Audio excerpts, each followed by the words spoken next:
금요일 밤 9시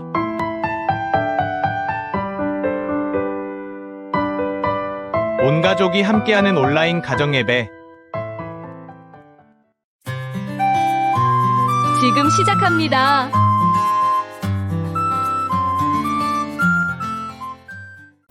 하나님의 은혜와 평강을 빕니다. 사랑하는 성도님 여러분, 반갑습니다. 날씨가 요즘 너무 좋죠? 날씨도 좋고 또 시원해서 좋기도 하고 또 이 밤에 여러분들과 함께 우리 주님을 예배하게 돼서 더 좋습니다. 이 시간 찬송 한 곡 부르면서 온라인 가정 예배 시작하겠습니다.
기도하겠습니다. 하나님 아버지, 저희들을 구원해 주시고 영원한 천국의 소망을 주셔서 감사합니다. 하나님 은혜 가운데 오늘 하루 생활도 잘 마쳤습니다. 또 이 밤에 편안한 마음으로 우리 주님을 예배하기 원합니다. 하나님, 이 시간을 통해서 영광 받아주시고 또 우리에게도 큰 은혜가 넘치는 복된 시간 되게 해 주시옵소서. 감사드리며 예수님의 이름으로 기도드립니다. 아멘. 찬송 한 곡 더 부르겠습니다.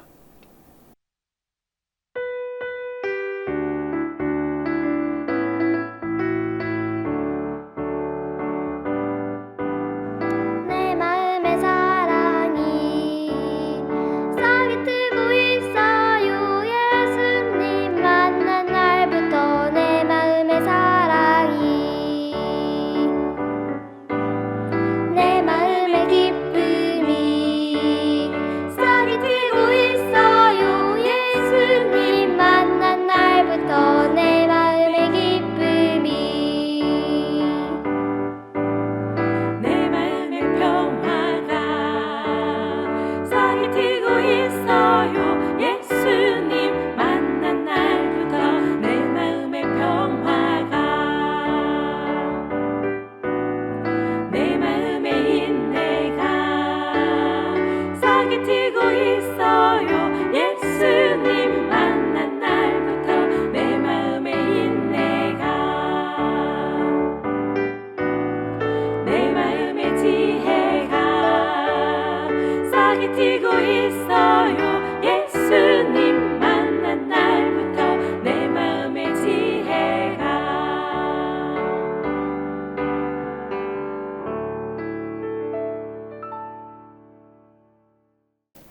오늘 함께 나눌 하나님 말씀은 시편 34편 9절부터 22절까지의 말씀입니다.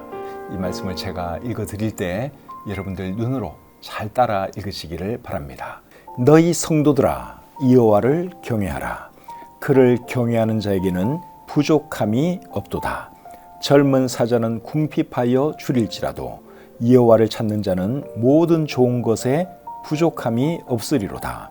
너희 자녀들아 와서 내 말을 들으라. 내가 여호와를 경외하는 법을 너희에게 가르치리로다. 생명을 사모하고 연수를 사랑하여 복 받기를 원하는 사람이 누구뇨? 내 혀를 악에서 금하며 내 입술을 거짓말에서 금할지어다. 악을 버리고 선을 행하며 화평을 찾아 따를지어다. 여호와의 눈은 의인을 향하시고 그의 귀는 그들의 부르짖음에 기울이시는도다. 여호와의 얼굴은 악을 행하는 자를 향하사 그들의 자취를 땅에서 끊으려 하시는도다. 의인이 부르짖음에 여호와께서 들으시고 그들의 모든 환난에서 건지셨도다. 여호와는 마음이 상한 자를 가까이 하시고 충심으로 통회하는 자를 구원하시는도다. 의인은 고난이 많으나 여호와께서 그의 모든 고난에서 건지시는도다. 그의 모든 뼈를 보호하시며 그 중에서 하나도 꺾이지 아니하도다. 악이 악인을 죽일 것이라. 의인을 미워하는 자는 벌을 받으리로다. 여호와께서 그의 종들의 영혼을 속량하시나니 그에게 피하는 자는 다 벌을 받지 아니하리로다. 아멘. 시편 34편 9절부터 22절까지 말씀 읽어드렸습니다. 오늘 나눌 말씀의 제목은 성도들아 여호와를 경외하라. 이것이 오늘 말씀의 제목입니다. 성도들아 여호와를 경외하라 하는 말은 오늘 본문 9절에 나옵니다. 여호와를 경외하라 하는 말이 시편에 몇 번이나 나오는지 제가 궁금해서 검색을 해봤더니 몇 번 나올 것 같습니까? 딱 한 번 나오더라고요. 오늘 본문 9절에 딱 한 번 나옵니다. 그러면 성경 전체는 여호와를 경외하라 하는 말이 몇 번 나오는지 그것도 제가 궁금해져서 검색을 해봤더니 성경 전체는 여러분 생각에 몇 번이나 나올 것 같습니까? 성경 전체는요 3번 나옵니다. 3번 중에 한 번이 오늘 이 본문에 나와 있고 역대하 19장 9절 그리고 잠언 23장 17절에 여호와를 경외하라 하는 말이 나옵니다. 의외지요. 여러분 생각에는 여호와를 경외하라 하는 말이 엄청 많이 나올 것 같은데 이 표현 그대로 나오는 것은 딱 3번 나옵니다. 근데 여호와를 경외 여기까지 딱 찍으면 이제 그때는 좀 많이 검색이 됩니다. 예를 들면 여호와를 경외하여, 여호와를 경외하는, 여호와를 경외함으로 이제 이런 여호와를 경외 여기까지 찍으면 상당히 많이 나오는데 여호와를 경외하라 이렇게 찍으면 딱 3번 나온다 하는 것입니다. 시편 34편 말씀은 다윗이 아비멜렉 앞에서 미친 채 하다가 쫓겨나서 지은 시라고 시편 34편을 소개하는 글에 나와 있죠. 근데 실제로 이 시를 기록한 시점은 언제일까? 제가 생각을 좀 해봤어요. 아비멜렉 앞에서 미친 채 하다가 쫓겨나자마자 기록했을 수도 있겠고 아니면 세월이 지난 뒤에 나중에 왕이 되고 나서 기록을 했을 수도 있겠다 하는 생각이 들었습니다. 그런데 제 생각은 후자 쪽이에요. 시간이 지난 뒤에 다윗이 왕이 되고 나서 시편 34편을 기록하지 않았을까 하는 생각이 더 강하게 들었습니다. 그 이유는 뭔가 하면 오늘 이 본문에 나오는 어떤 말투를 보면 왕의 말투 같은 그런 말투가 있기 때문에 그렇습니다. 예를 들면 9절에 너희 성도들아 하는 표현이 나오고 11절에 보시면 너희 자녀들아 하는 표현이 나와요. 이런 표현은 왕에게 더 어울리는 표현이죠. 아비멜렉 앞에서 미친 채 했을 때는 다윗이 왕이 되기 전이었습니다. 젊은 시절이었어요. 그런데 너희 성도들아 그리고 너희 자녀들아 하는 말은 어느 정도 나이도 좀 들은 그런 사람의 말투고 그리고 왕이 되었을 때 한 표현이 아닌가 하는 생각이 들어서 실제로 이 글을 기록한 것은 왕이 되고 난 뒤가 아닐까 개인적으로 그런 생각이 들었습니다. 근데 글을 쓴 시점이 중요한 건 아니고 글을 쓴 배경이 중요한데 글을 쓴 배경은 뭐라는 것입니까?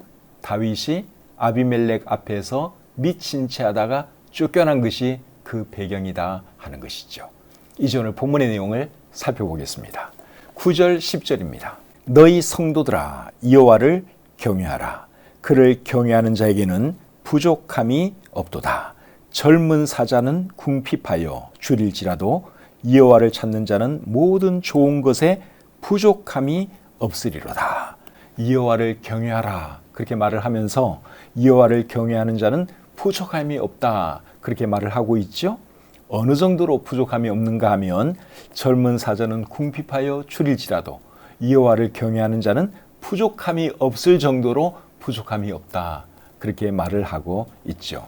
여러분, 젊은 사자가 굶주리는 경우는 거의 없겠죠. 늙은 사자는 힘이 없어서 사냥을 못해서 간혹 굶주릴 수 있겠지만 젊은 사자는 힘이 있는데 뭐 굶주릴 이유가 어디에 있겠습니까? 배고프면 가서 사냥해서 잡아 먹으면 되니까 굶주릴 이유가 없습니다. 그런데 젊은 사자는 설령 궁핍하여 줄일지라도 여호와를 경외하는 자는 부족함이 없다. 모든 좋은 것에 풍족하다. 그렇게 말씀을 하고 있죠. 부족함이 없다 하는 말을 보니까 생각나는 말씀이 뭡니까? 시편 23편 1절 말씀이 생각나죠. 여호와는 나의 목자시니 내게 부족함이 없으리로다 하는 말씀이 생각납니다. 하나님을 경외하는 사람은 하나님을 자기의 목자로 생각하지요. 자기의 아버지로 생각해요. 그런 사람은 절대로 부족함이 없습니다. 그게 하나님의 약속이죠. 그래서 우리가 늘 하나님을 잘 경외함으로 부족함이 없고 늘 풍요롭고 행복한 그런 삶을 살아가시기를 바랍니다. 11절 보겠습니다. 너희 자녀들아 와서 내 말을 들으라. 내가 여호와를 경외하는 법을 너에게 가르치리로다. 자, 이번에는 다윗이 어떤 말을 하는가 하면 내가 여호와를 경외하는 법을 너에게 가르쳐 주겠다. 그렇게 말을 하고 있죠. 이제 이런 말을 봐도 다윗이 왕이 되고 난 뒤에 결국 이 글을 쓰지 않았을까 하는 생각이 강하게 들죠. 근데 어쨌든 상황은 다윗이 아비멜렉 왕 앞에서 미친 채 한 것이 이제 그때의 상황이고 그 배경이지만 실제로 이 글을 쓴 것은 왕이 되고 나서 기록을 하지 않았을까 하는 생각이 듭니다. 여호와를 경외하는 법을 내가 너희들에게 가르쳐 주겠다. 지금 다윗이 그렇게 말을 하고 있습니다. 우리가 여호와를 잘 경외하려면 여호와 경외하는 법을 알아야겠죠. 그래서 다윗이 그것을 가르쳐 주겠다는 것입니다. 그리고 이제 그 내용은 12절부터 16절에 기록이 되어 있습니다. 제가 한번 읽어드리겠습니다. 생명을 사모하고 연수를 사랑하여 복받기를 원하는 사람이 누구뇨? 내 혀를 악에서 금하며 내 입술을 거짓말에서 금할지어다. 악을 버리고 선을 행하며 화평을 찾아 따를지어다. 여호와의 눈은 의인을 향하시고 그의 귀는 그들의 부르짖음에 기울이시는도다. 여호와의 얼굴은 악을 행하는 자를 향하사 그들의 자취를 땅에서 끊으려 하시는도다. 11절에서 여호와 경외하는 법을 내가 가르쳐 주겠다 그렇게 말을 하고서 이제 12절부터 16절까지 말씀을 다윗이 했어요. 근데 실제로 하나님을 경외하는 법에 대한 말씀은 13절과 14절에 나옵니다. 제가 다시 한번 읽어드리겠습니다. 내 혀를 악에서 금하며 내 입술을 거짓말에서 금할지어다. 악을 버리고 선을 행하며 화평을 찾아 따를지어다. 자, 이 말씀을 잘 보시면 여호와를 경외하는 법 첫 번째가 뭔가 하면 내 혀를 악에서 금하며 내 입술을 거짓말에서 금할지어다 하는 것이고, 두 번째는 악을 버리고 선을 행하라 하는 거예요. 그리고 세 번째는 화평을 찾아 따르라 하는 것입니다. 이것이 여호와를 경외하는 법이에요. 그런데 12절 말씀은 무엇에 대한 말을 하고 있어요? 자, 12절 다시 한번 읽겠습니다. 생명을 사모하고 연수를 사랑하여 복받기를 원하는 사람이 누구뇨? 12절 말씀은 여호와를 경외하는 자가 누리게 될 복에 대해서 말을 하고 있죠. 어떤 복을 받게 된다고 말하고 있습니까? 생명과 연수의 복을 받게 될 것이다. 그런 말을 하고 있지요. 생명과 연수의 복은 결국 장수와 건강과 행복의 복을 말하는 것입니다. 여호와를 경외하는 사람은 이제 그런 복을 받는다 그 말이죠. 그리고 15절과 16절 말씀도 다시 한번 읽어보겠습니다. 여호와의 눈은 의인을 향하시고 그의 귀는 그들의 부르짖음에 기울이시는도다. 여호와의 얼굴은 악을 행하는 자를 향하사 그들의 자취를 땅에서 끊으려 하시는도다. 이 말씀은 의인이 되고 악인이 되지 말라, 그 말씀을 지금 하고 있습니다. 이 말을 하는 이유가 뭘까요? 그래야지 여호와를 경외하는 자가 될 수 있기 때문에 그런 것이죠. 악인이 되면 여호와를 경외하는 것이 아니죠. 의인이 되어야지 여호와를 경외하는 것이기 때문에 악인이 되면 안 되고 의인이 되어야 한다. 그 말씀을 하고 있는 것입니다. 여호와를 경외하는 법 세 가지 다시 한번 말씀드리겠습니다. 그 말씀의 내용은 13절과 14절에 나오는데, 첫 번째는 내 혀를 악에서 금하며 내 입술을 거짓말에서 금하라 하는 것이고, 두 번째는 악을 버리고 선을 행하라 하는 것입니다. 그리고 마지막 세 번째는 화평을 찾아 따르라 하는 거예요. 이 세 가지가 여호와 경외하는 법입니다. 우리가 이렇게 살아야 하는 것이죠. 이렇게 살아가는 것이 우리가 하나님을 경외하면서 살아가는 삶이라고 할 수 있습니다. 이 말씀 잘 기억하시고 꼭 이렇게 살아가시는 저와 여러분들이 될 수 있기를 바랍니다. 17절 보겠습니다. 의인이 부르짖음에 여호와께서 들으시고 그들의 모든 환난에서 건지셨도다. 17절 말씀을 개역개정판 성경은 과거형으로 기록을 하고 있죠. 모든 환난에서 건지셨도다. 과거형으로 기록을 하고 있는데, 다른 성경들을 제가 보니까 다 현재형으로 번역을 하고 있었습니다. 새번역 성경은 이렇게 번역하고 있습니다. 의인이 부르짖으면 주님께서 반드시 들어주시고 그 모든 재난에서 반드시 건져 주신다. 현재형이죠. 반드시 건져 주신다 하는 것은 현재형입니다. 근데 이것이 뭐 현재형으로 번역을 했던 과거형으로 번역을 했던 중요한 건 뭔가 하면 이 말씀이 다윗의 경험에서 나온 말씀이라는 거예요. 다윗은 위기를 만날 때마다 하나님께 부르짖어 기도했고, 부르짖어 기도할 때마다 하나님은 다윗의 기도를 들어주셨죠. 그래서 위기에서 구해 주셨습니다. 그렇기 때문에 우리도 위기 상황을 만나면 어떻게 해야 하는 걸까요? 하나님께 부르짖어 기도해야죠. 그렇게 하면 하나님께서 우리를 도와주십니다. 예레미야 33장 3절에 이렇게 말합니다. 너는 내게 부르짖어라. 내가 내게 응답하겠고 네가 알지 못하는 크고 은밀한 일을 내게 보이리라. 하나님께 부르짖어 기도하면 하나님께서 도와주십니다. 놀라운 일을 보여주실 것이라고 약속하고 있습니다. 이 말씀 기억하시고 위기 상황 만날 때마다 다윗이 했던 것처럼 늘 하나님께 기도하고 도움 청하는 저와 여러분들이 될 수 있기를 바랍니다. 18절 말씀 보겠습니다. 여호와는 마음이 상한 자를 가까이 하시고 충심으로 통회하는 자를 구원하시는도다. 여기 보면 통회하는 자 이런 표현이 나오죠. 이 말을 잘 기억해 놓으시고 새번역 성경을 제가 읽어드릴 테니까 한번 들어보시기를 바랍니다. 주님은 마음 상한 사람에게 가까이 계시고 낙심한 사람을 구원해 주신다. 개역 개정판에서 충심으로 통회하는 자라고 되어 있는 이 부분이 새번역 성경에서는 낙심한 사람이라고 되어 있습니다. 충심으로 통회하는 자하고 낙심한 자는 이게 개념 자체가 다르죠. 제 생각에는 새번역 성경이 번역을 더 잘한 것 같습니다. 새번역으로 다시 한번 읽어드리겠습니다. 주님은 마음 상한 사람에게 가까이 계시고 낙심한 사람을 구원해 주신다. 이 말씀도 다윗의 경험에서 나온 말입니다. 다윗이 사울 왕으로 인해서 마음 상한 적도 많았고 낙심한 적도 많았지만 하나님은 다윗 가까이 계시면서 다윗을 위로해 주셨고 도와주셨습니다. 그래서 다윗이 하는 말이 18절 말씀이에요. 새번역으로 다시 한번 읽어드리겠습니다. 주님은 마음 상한 사람에게 가까이 계시고 낙심한 사람을 구원해 주신다. 우리 주님은 우리에게도 그런 분이시죠? 주님은 늘 우리와 가까이 계시면서 우리를 위로해 주시고 우리를 격려해 주십니다. 이런 주님이 우리에게 계시니 여러분 얼마나 감사합니까? 계속해서 19절 보겠습니다. 의인은 고난이 많으나 여호와께서 그의 모든 고난에서 건지시는도다.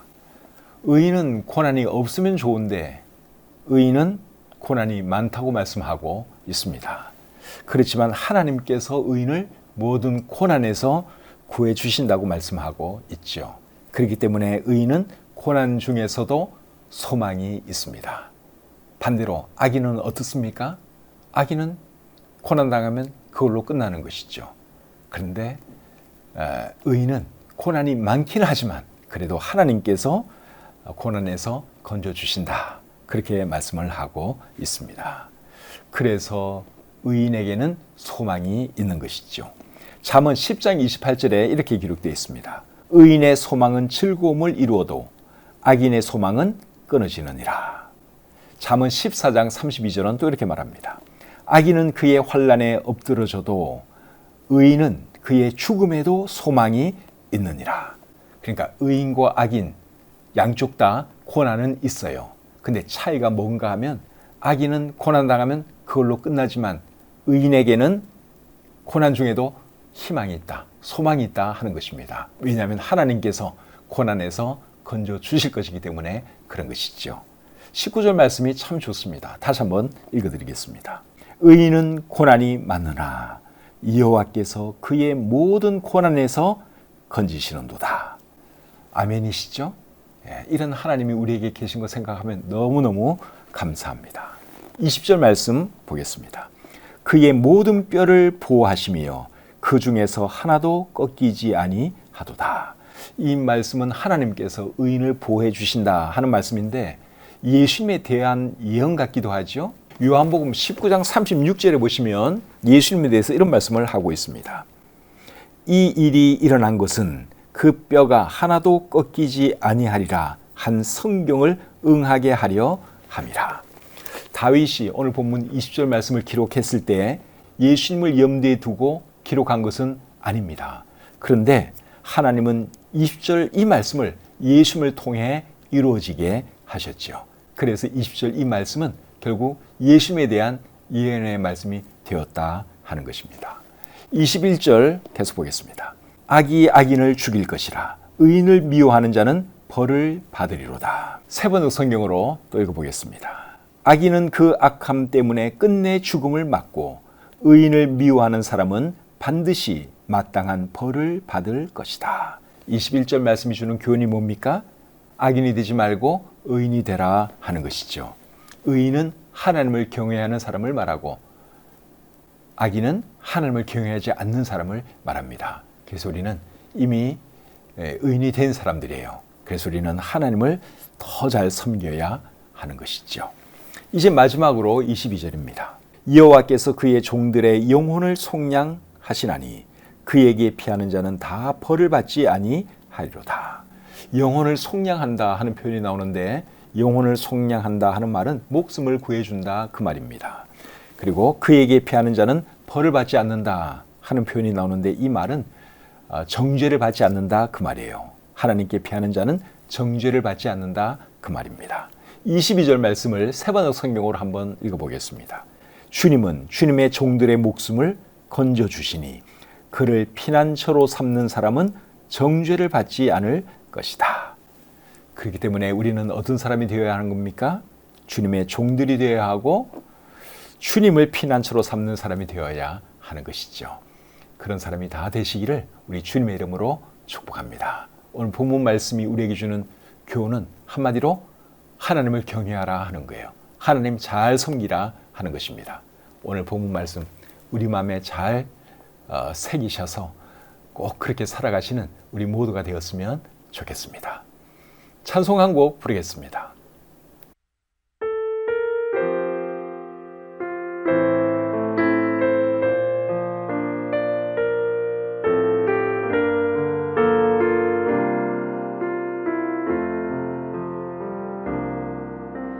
마음이 상한 자리 고치시는 주님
기도하겠습니다. 하나님 아버지, 오늘 이 밤에도 또 저희들 하나님 말씀 앞으로 불러주시고 말씀으로 교훈해 주셔서 참 감사합니다.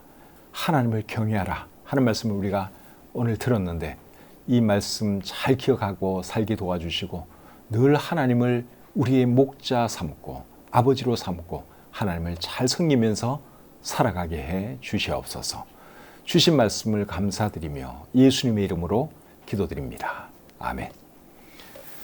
오늘 이 밤에도 함께 우리 하나님을 예배한 우리 성도님들로 인하여 감사드립니다. 오늘 본문 말씀 전혀 어려운 내용은 아니죠? 읽으면 다 이해할 수 있는 말씀드립니다. 우리 자녀들과 함께 예배드린 분들은 오늘 어떤 말씀이 생각나는지 한번 꼭 물어보시고 또 뭘 느꼈는지 한번 들어보시고 주무시기를 바랍니다. 오늘 하루 일하시느라고 수고 많이 하셨습니다. 오늘 밤에도 편히 주무시고 오는 주일 교회에서 뵙도록 하겠습니다. 편안한 밤 되십시오.